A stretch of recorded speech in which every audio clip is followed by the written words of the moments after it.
He checked the water one more time. The girl with the red and black bikini had vanished. She dove in a few minutes earlier, the moment when, on the radio, they instructed Alex to raise the red flag. He instead just watched her swim through the big waves without saying a word.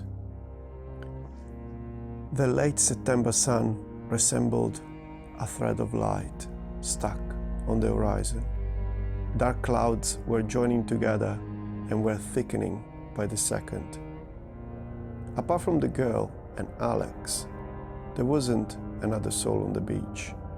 It was the only lifeguard for miles.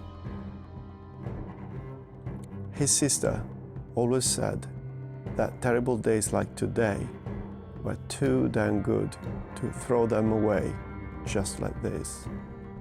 Meredith, or Mary, as he used to call her, was a special girl, after all. The blonde head of the girl with the red and black bikini surfaced from the water and started floating. It was rocked by the waves like a cradle made of flesh, hair, and bones. Alex thought that perhaps that turbulent water was made of all the tears that he had shed the day he found the lifeless body of his sister.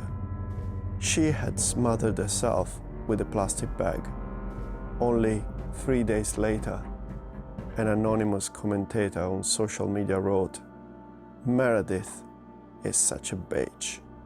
She's only good for the ditch."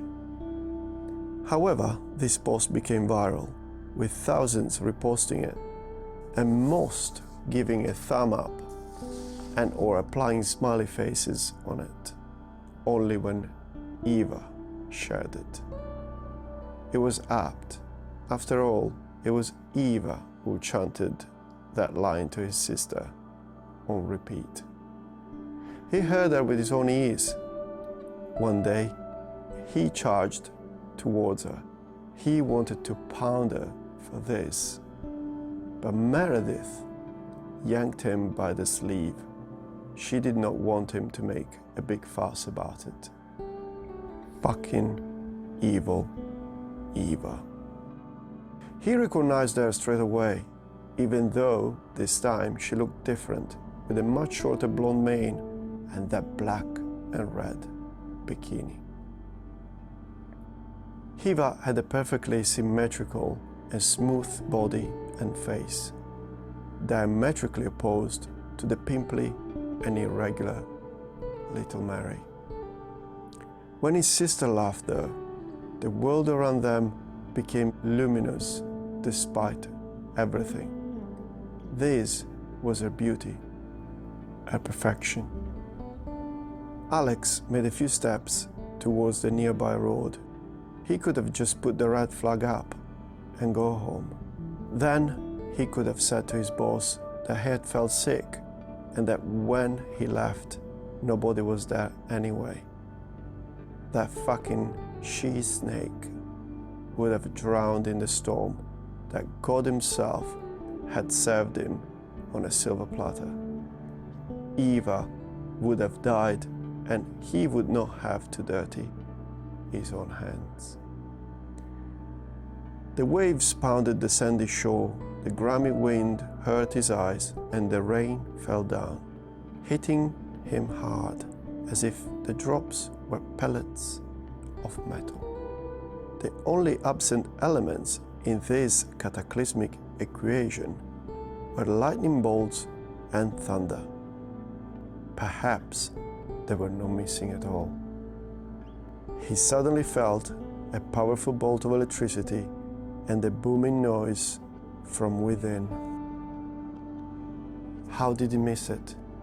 How did it not occur to him? Alex ran and dove into the water. Even though his lungs were burning, his muscles and bones felt like they were about to snap, and he swore through his teeth all the words they could master and would guarantee him entry into hell. He eventually reached Eva and managed to drag her safely back to the shore. He lay her on the sand, but she was floppy, lifeless, and grayer than the sky above. He compressed her chest and blew air into her mouth until finally she started coughing out water and gasped heavily a few times at first, then breathed normally. She opened her eyelids with a jolt, yet when her blue irises moved towards his face, they instantly became several shades darker. "You know who I am, what I did.